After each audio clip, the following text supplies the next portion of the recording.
రే అభిగడి party ఎదిరిపోయిందిరా. వాడు కూతురికి వచ్చి చేసి చెప్దామా? Happy birthday to Lasya. రే రే రే కింద పాప బర్త్డే పార్టీ జరుగుతుంది, నిశ్శబ్దం.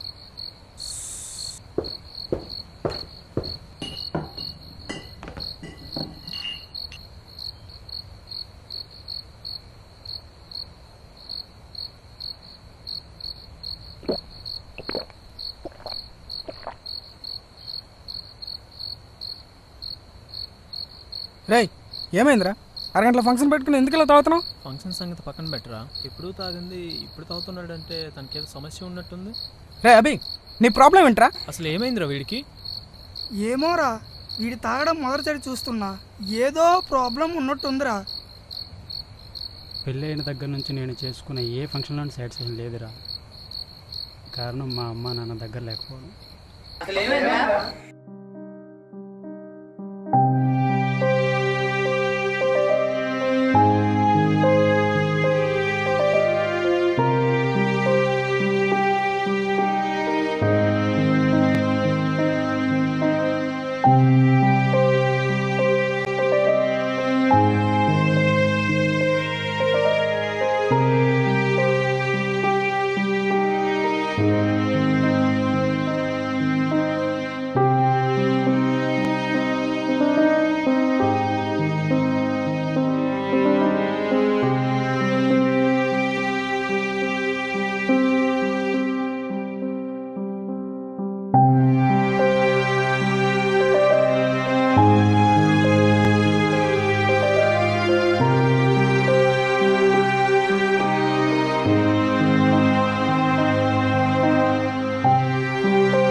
ఓకే ఓకే ఓకే ఉంటాను.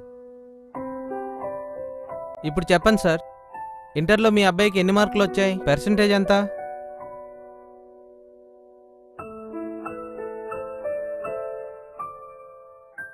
గుడ్, చాలా మంచి మార్కులే వచ్చాయి.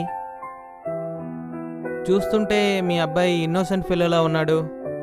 హాస్టల్లో అడ్జస్ట్ అవుతాడా? మా వాడు చిన్నప్పటి నుంచి ఇంటి దగ్గర నుంచి రావడం ఇదే మొదటిసారి సార్. మీరే కొంచెం కేర్ తీసుకోవాలి. స్కూల్కి వెళ్ళి రావటం, వాళ్ళ అమ్మ భోజనం పెడితే తినడం, పడుకోవటం అంతే తెలుసు సార్. కనీసం బయటికి వెళ్ళి ఆడుకోవడం కూడా తెలియదు సార్. నో ప్రాబ్లం సార్, మేము చూసుకుంటాం. కొంచెం యాక్టివ్గా ఉండాలిరా అబ్బాయి. Okay, thank you sir. Thank you for coming. Okay, thank you.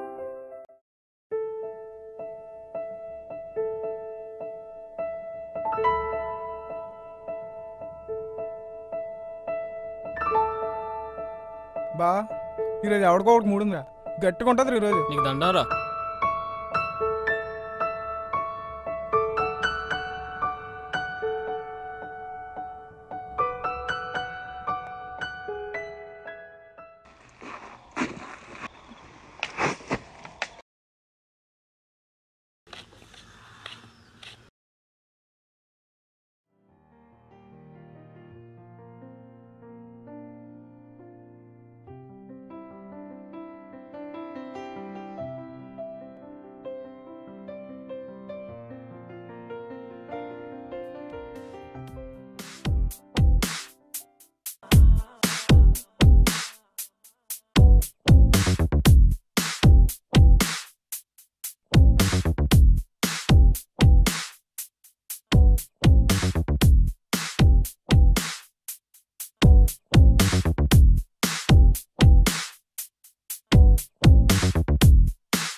శ్వాసన pay బంగారు బాణాలా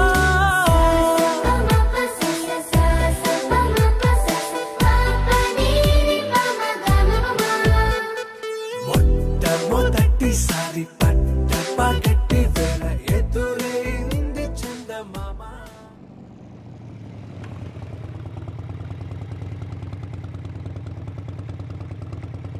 మీ ఇంటి దగ్గర గొడవ ఎక్కడేం చేస్తున్నావురా? ఏంటి మా ఇంట్లోనా? సరే సరే సరే నేను చూసుకుంటాను, నువ్వు వెళ్ళు. నాకు తెలిసి ఇంట్లో తెలిసిపోయి ఉంటుంది. ఇంటికి వెళ్ళి ఏమైందో కనుక్కొని నీకు ఫోన్ చేస్తాను. సరే నేను వెయిట్ చేస్తాను. సరే ఓ 5 minutes ఇక్కడే వెయిట్ చేయి, నేను ఏమైందో తెలుసుకొని వస్తాను.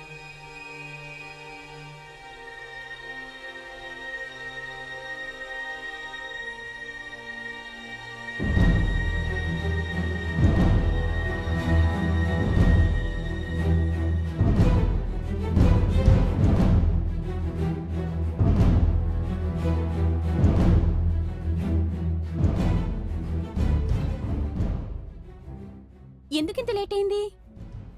ఇంట్లో ఏమైనా అయిందా? నీ గురించి ఎప్పటి నుంచి వెయిట్ చేస్తున్నాను తెలుసా? మాట్లాడవేంటి?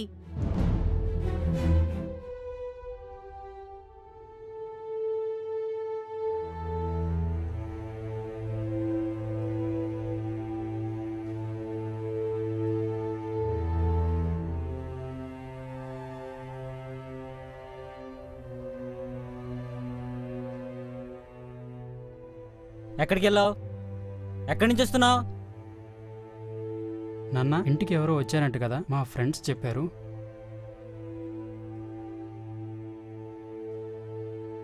ఎవరో కాదు, ఇద్దరు ముష్టి వాళ్ళు వచ్చి నీ కొడుకు మా అమ్మాయితో తిరుగుతున్నాడని నా ఇంటి గుమ్మం ముందుకొచ్చి. వాళ్ళు ముష్టి వాళ్ళు కాదు నాన్న, ప్రియా వాళ్ళ పేరెంట్స్. కులం తక్కువ వాళ్ళని ఏమంటారా? అయినా నీతో నాకు గొడవ ఎందుకు? ఆ అమ్మాయిని వదిలేయ్, వాళ్ళ సంగతి నేను చూసుకుంటా.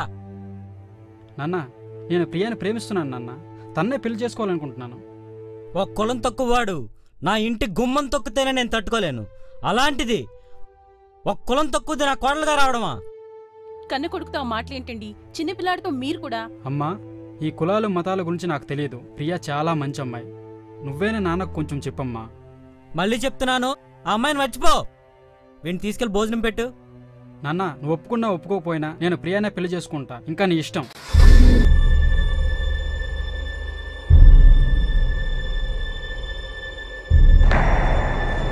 వాడికి నేను కావాలో అమ్మాయి కావాలో తేల్చుకోమను. నాన్న ఇన్నాళ్ళుగా చాలా మంచివాడు అనుకున్నాను నాన్న. పెద్ద కులంలో పుట్టినంత మాత్రం గొప్పవాడు అయినట్టు కాదు నాన్న. కల్మషం లేని మనసుతో 10 మందితో కలిసిపోయేవాడే నాన్న అసలైన గొప్పవాడు. ప్యాంటు వేసుకుని ఇలాంటి మాట్లాడడం చాలా తేలికరా, కానీ పలానా వ్యక్తి కొడుకు ఒక కులం తక్కువ దాన్ని చేసుకున్నాడని 10 మంది 10 రకాలుగా చెప్పుకుంటారే, అప్పుడు ఉంటుందిరా, తల తీసేసినట్టుంటుందిరా. లోకం ఏదో అంటుందని భయపడితే మనం బ్రతకడం ఎందుకు నాన్న? నా కులం కన్నా మనుషులే ముఖ్యం. అయితే విను, నా కొడుకు కన్నా కులమే ముఖ్యం. నా కొడుకుగా ఉండాలనుకుంటే ఉండు, లేదు ఆ అమ్మాయే కావాలనుకుంటే. నాన్న అభి, రే అభి. అసలు ఎంత జరిగినా మాకెందుకు చెప్పలేదు? ఫ్రెండ్స్ అనే వాళ్ళు పార్టీకి మాత్రమే కాదు, ప్రాబ్లమ్స్లో కూడా తోడుంటారా? చెబుదాం అనుకున్నాను రా, కానీ ఎలా చెప్పను? మా నాన్న మంచివాడు కాదు, క్యాస్ట్ ఫీలింగ్ ఉన్నోడని చెప్పడానికి మనసు ఒప్పుకోలేదు. ఎంతైనా నా కన్న తండ్రి రా. రే ఇంకా తండ్రి ఏంట్రా? కూతురు పుట్టినప్పుడు చూడడానికి రాలేదు, అలాంటి తండ్రి కోసం ఇంకెందుకు ఆలోచిస్తావు?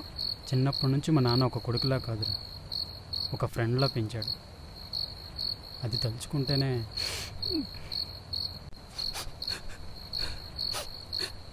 అవి టైం అవుతుంది, క్రింద నీ కోసం వెయిట్ చేస్తున్నారు, పార్టీకి రా. ఓకే.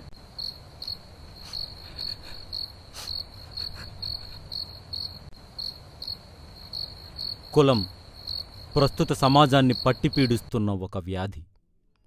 ప్రతి ఊరులో, ప్రతి వీధిలో, గడప గడపలో కూర్చొని మా కులం గొప్పదంటే మా కులం గొప్పది అని మాట్లాడుకునే మిత్రులకు, మిత్రమా, ఆనాటి దుర్యోధనుడు కర్ణుని స్నేహాన్ని చూసి నేర్చుకో. భగవద్గీతలో శ్రీకృష్ణుడు చెప్పింది తెలుసుకో. కులం కన్నా మనిషి గొప్పవాడు, కులం కన్నా ప్రేమ గొప్పది. మనిషిని మనిషిగా ప్రేమిద్దాం. మానవత్వం ఉన్న మనిషిగా అందరితో కలిసి జీవిద్దాం. మనుషులందరిది ఒకటే కులం, మనం భారతీయులం. జై హింద్.